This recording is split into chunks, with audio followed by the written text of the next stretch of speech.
Hi friends, আজ আমি তোমাদের সাথে দুটো ওলকপি দিয়ে দুটো রেসিপি শেয়ার করব। তোমাদের সবার কেমন লাগলো কমেন্ট করে জানিও। আমি কিন্তু প্রথমবার ট্রাই করেছি, খেতে কিন্তু অসাধারণ হয়েছিল। তোমরাও সবাই ট্রাই করো আর কমেন্ট করে জানিও কেমন লাগলো।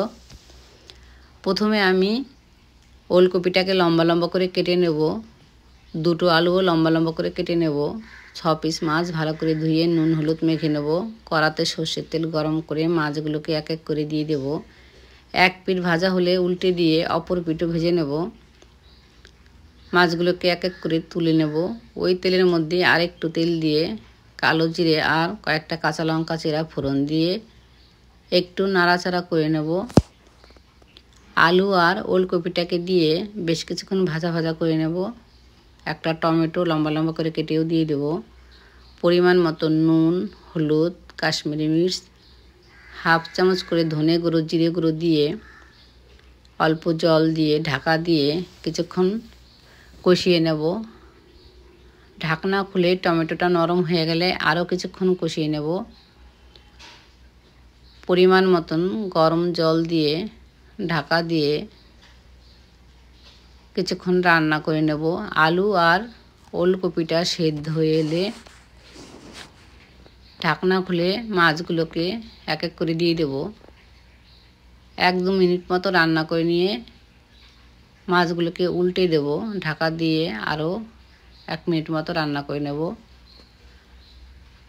ওপর থেকে একটু ধনেপাতা কুচি দিয়ে একটু নেড়ে চেড়ে দুটো কাঁচা লঙ্কাও দিয়ে দেব। এরপরে নামিয়ে নেব, তাহলেই রেডি।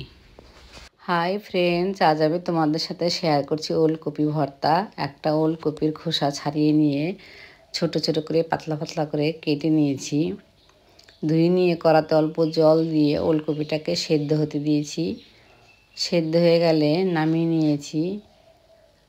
এরপরে আমি কড়াতে একটু তেল দিয়ে দুটো মিডিয়াম সাইজের পেঁয়াজ কুচি ভাজা ভাজা করে নিয়েছি। একটা গোটা রসুনের অর্ধেকটা কোয়াও ভাজা ভাজা করে নিয়ে দুটো কাঁচা লঙ্কা পরিমাণ মতো নুন দিয়েও ভাজা ভাজা করে নিয়েছি। কিছুটা ধনেপাতা আর ওলকপিটাকে দিয়েও একটু ভাজা ভাজা করে নিয়ে নামিয়ে নিয়েছি। এরপর আমি মিক্সার জারে পেস্ট করে নিয়েছি। কড়াতে আর একটু তেল দিয়ে কালো জিরে ফোড়ন দিয়ে একটা টমেটো কুচি করে দিয়ে পরিমাণ মতন হলুদ দিয়েও একটু ভাজা ভাজা করে নিয়েছি। এরপরে আমি ওলকপির পেস্টটাকে দিয়ে একটু নেড়ে চেড়ে পরিমাণ মতন একটু চিনি দিয়ে নেড়ে চেড়ে কড়া থেকে ছেড়ে এলে নামিয়ে নিয়েছি। উপর থেকে একটু কাঁচা তেল আর দুটো কাঁচা লঙ্কা দিয়ে গার্নিশ করেছি, তাহলেই রেডি।